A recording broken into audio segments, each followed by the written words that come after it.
Hello student. आज मैं आप लोगों को एक नया चैप्टर बताने जा रहा हूँ। वो है कि how to find out the formula to calculate the area of a segment of a circle. मैंने पहले मैं सर्किल के सेक्टर का एरिया बता रहा था। आज मैं area of a segment of a circle, circle में जो सेगमेंट होता है उसका एरिया कैसे निकलता है, उसके लिए जो फार्मूला होता है उसको हम लोग कैसे फाइंड आउट करेंगे वो जानना है। तो जैसे ये एक सर्किल बना हुआ है, इस सर्किल में ये सेंटर ओ है।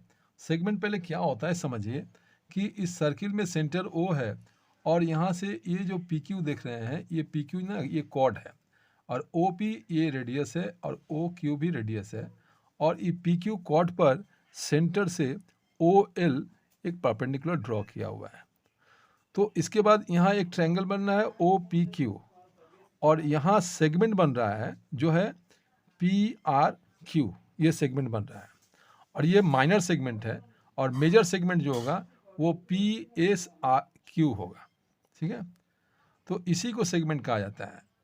जो कॉर्ड और सेक्टर, ये जो कॉर्ड है, इस कॉर्ड में ये ट्रायंगल जो यहाँ बन रहा है और ये जो सेक्टर है ओ पी आर क्यू, इस सेक्टर में से जब ट्रायंगल का एरिया को माइनस कर देते हैं तो जो एरिया बचता है वो सेगमेंट का एरिया होता है।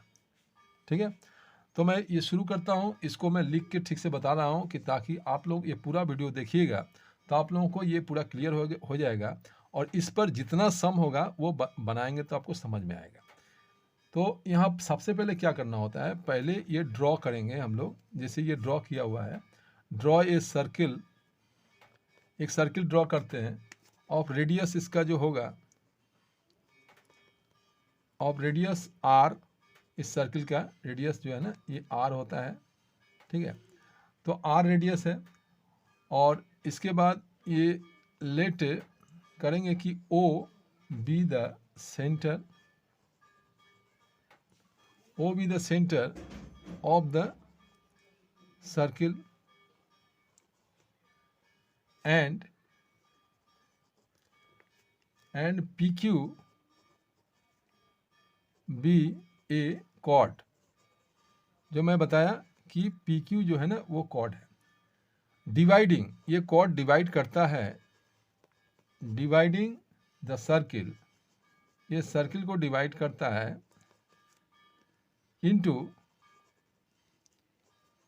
टू सेगमेंट में डिवाइड करता है, टू सेगमेंट में इसको डिवाइड करता है जो है P R Q, P R ये क्यू है एंड दूसरा सेगमेंट जो है वो मेजर होगा, वो होगा पी एस क्यू। यह है पी आर क्यू सेगमेंट और दूसरा सेगमेंट पी एस क्यू। ये माइनर सेगमेंट है जिसका हम लोग फाइंड आउट करेंगे कैसे निकलेगा एरिया, और ये मेजर सेगमेंट है। तो ज़्यादा माइनर सेगमेंट का एरिया निकालने के लिए पूछा जाता है। ठीक है, तो यहाँ तक मैं समझा के लिख दिया। अब यहाँ से if we find the area, if we find the area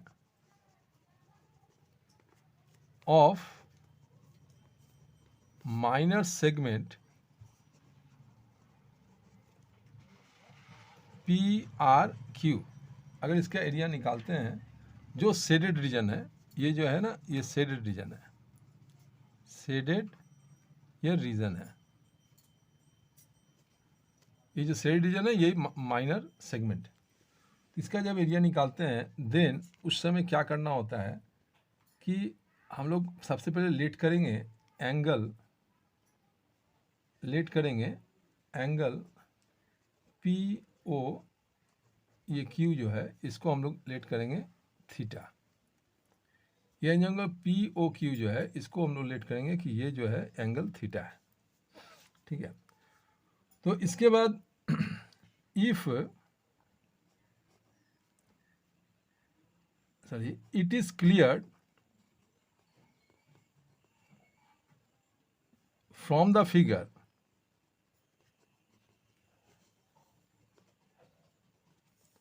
that, इस फिगर से ये क्लियर होता है क्या कि area of the sector, area of the ये जो सेक्टर है वो क्या होगा कि area of the segment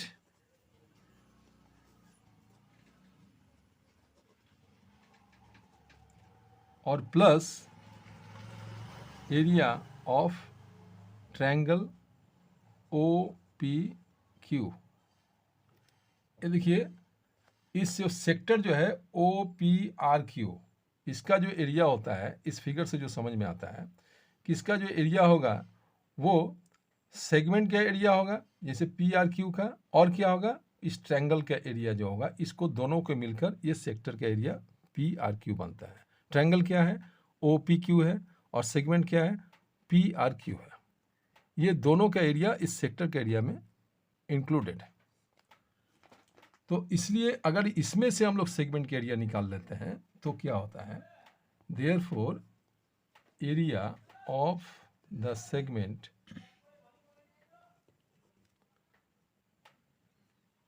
P R Q, इसका एरिया जो होगा वो होगा सेक्टर का एरिया से ट्रायंगल के एरिया को माइनस करेंगे तो सेगमेंट का एरिया मालूम होगा। तो यहाँ लिखेंगे एरिया ऑफ द सेक्टर जो ओ पी आर क्यू है, ओ पी आर क्यू, इसमें से माइनस करेंगे area of the triangle O P Q को, तो ये मिल जाएगा सेगमेंट का एरिया जो बताने में जा रहा हूँ। इस पर कैसे ये फार्मूला बन जाता है और इस फार्मूला पर ही हम लोग सेगमेंट का एरिया कैसे निकाल लेते हैं। तो अब फार्मूला पाते हैं कि कैसे ये फार्मूला बनता है। ये थोड़ा कठिन है, इसीलिए मैं इसको पहले फार्मूला ही बता रहा हूँ, इसके बाद इस पर मैं जाए सवाल बताऊँगा आप लोगों को। तो now we have area of the sector जो होगा, जो हम लोग पहले से करते आए हैं, एरिया ऑफ द सेक्टर, ये ओ पी आर क्यू जो है, इसके लिए हम लोग लिखते थे कि थीटा बाई 360 इंटू क्या लिखते थे कि पाई आर स्क्वायर, ये सेक्टर के एरिया निकालने के लिए लिखते थे। ठीक है, तो अब यहाँ इस ट्रायंगल में देखना होगा कि क्या क्या इसमें से मिलता है। In triangle O L P, मैंने ओ पी क्यू का चर्चा किया था, लेकिन मुझको यहाँ ये जो ट्रायंगल है ओ एल पी, ये राइट एंगल ट्रायंगल है, क्योंकि ये परपेंडिकुलर ड्रॉ हुआ है इस कोड पर, इसलिए ये राइट एंगल ट्रायंगल है। यहाँ पर भी 90 डिग्री बनता है और इधर भी बनता है।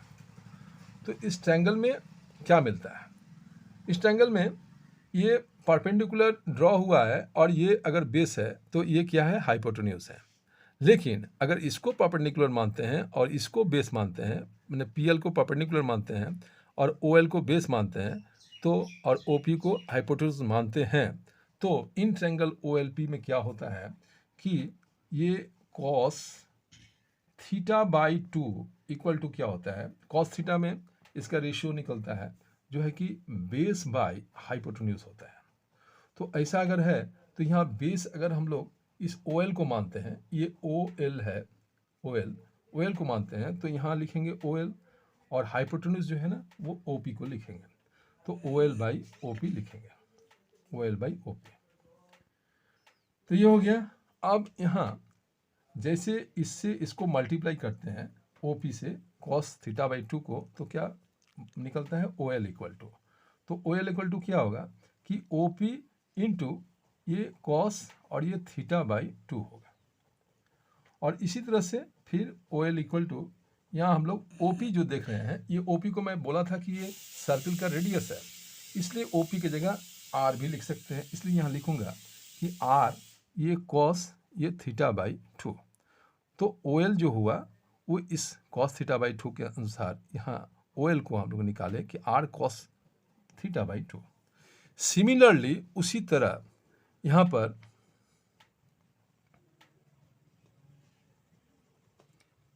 यहाँ अगर इस ट्रायंगल, इन ट्रायंगल, इस सेम ट्रायंगल में ओ एल पी में ही अगर हम लोग साइन पर निकालते हैं, ये तो कॉस पर निकाले थे, अगर लिखेंगे यहाँ साइन थीटा बाई 2, तो यहाँ पर क्या रेशियो मिलेगा, देखिए कॉस थीटा बाई का ये बेस बाई हाइपोटेन्यूज था और साइन थीटा बाई का 2 का ये होगा परपेंडिकुलर बाई हाइपोटेन्यूज होता है।